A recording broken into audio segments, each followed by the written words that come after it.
बिस्मिल्लाहिर्रहमानिर्रहीम। अस्सलाम वालेकुम। ये स्टूडेंट्स कैसे हैं आप लोग? उम्मीद है ठीक ठाक होंगे। डिलाइटफुली एडीएस पार्ट 4 के कोर्स डेटाबेस के पहले लेक्चर के साथ मैं हूं आपका टीचर मोहम्मद शाहिद अजीम। दोस्तों, आज से हम डेटाबेस की एक सीरीज स्टार्ट करने जा रहे हैं जिसके अंदर मैं आपको डेटाबेस के डिफरेंट कॉन्सेप्ट्स पढ़ाऊंगा जो आपके एग्जाम्स में आपके इंशाल्लाह बहुत काम आएंगे। तो आज जो कॉन्सेप्ट हम स्टार्ट करने जा रहे हैं वो है ईआर मॉडल। हमारा जो पेपर होता है उसके अंदर 3 क्वेश्चंस होते हैं, जिसके अंदर एक थ्योरी का क्वेश्चन होता है, एक ईआरडी का क्वेश्चन होता है, एक नॉर्मलाइजेशन का क्वेश्चन होता है और एक सीक्वल का। इन चारों में से कोई 3 आते होते हैं। कभी आपको थ्योरी का क्वेश्चन आएगा, उसके साथ ईआरडी और नॉर्मलाइजेशन आ जाएगी, या थ्योरी के साथ आपको ईआरडी और सीक्वल आ जाएगी, कभी नॉर्मलाइजेशन और सीक्वल आ जाती है। तो मैं इंशाल्लाह आपको ये जो प्रैक्टिकल तीनों है ये मैं करवाऊंगा। तो आज से हम ईआरडी को स्टार्ट करने जा रहे हैं।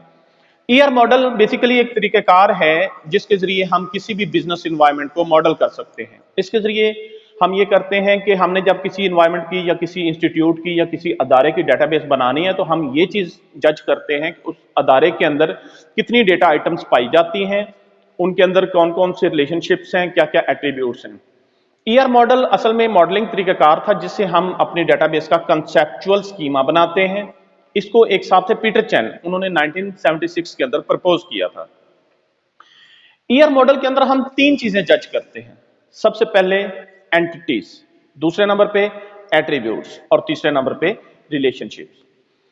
तो आगे हम इस सीरीज के अंदर फर्दर लेक्चर्स के अंदर देखेंगे कि एंटिटीज क्या होती हैं, एट्रीब्यूट्स क्या होते हैं, उनकी रिलेशनशिप्स क्या होती है और उनको हम कैसे मॉडल करते हैं।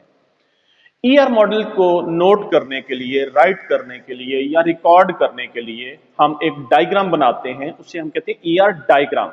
In short E R D, entity relationship diagram.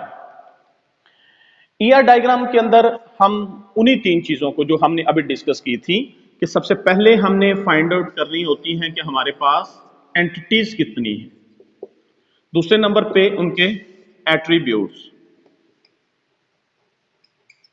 और तीसरे नंबर पे उनकी आपस में रिलेशनशिप। तो ईआर डायग्राम के अंदर हम इन्हीं तीनों चीजों को मॉडल करते हैं और इनको एक डायग्राम की शक्ल में जाहिर करते हैं।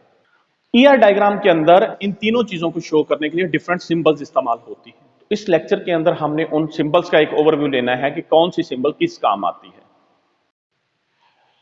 इस वक्त व्हाइट बोर्ड के ऊपर डिफरेंट सिंबल्स मैंने ड्रॉ किए हैं, हम इनको 1 बाय 1 देखते हैं। तो जैसा कि हमने बात की थी कि हमने 3 चीजें देखनी है। सबसे पहले एंटिटी।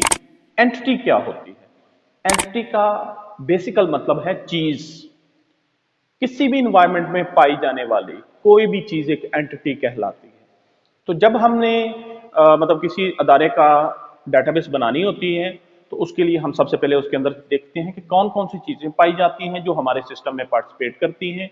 हम उनको एज एंटिटीज लेते हैं। उनको देखने के बाद, उनको चेक करने के बाद हम क्या करते हैं कि हम उनको एक रेक्टेंगल की शक्ल में जाहिर करते हैं।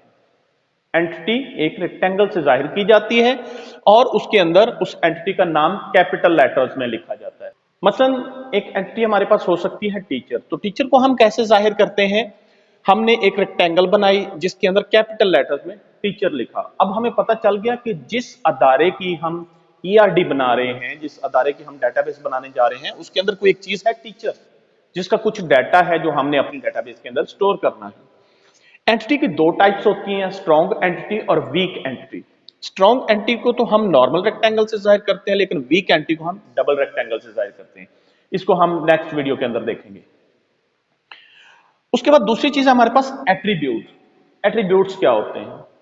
किसी भी एंटिटी की वो इंफॉर्मेशन जो हम अपने डेटाबेस के अंदर स्टोर करना चाहते हैं वो उसके एट्रीब्यूट्स कहलाते हैं। मसलन अब टीचर है तो टीचर की हम कौन कौन सी इंफॉर्मेशन रखेंगे? उसे हम कहते हैं जी कि टीचर का हम एक CNIC नंबर रखेंगे। इसके अलावा हम कहते हैं जी कि टीचर की हम नेम रखेंगे। हम कहते हैं जी कि उसके हम सब्जेक्ट्स रखेंगे या क्वालिफिकेशन रखेंगे।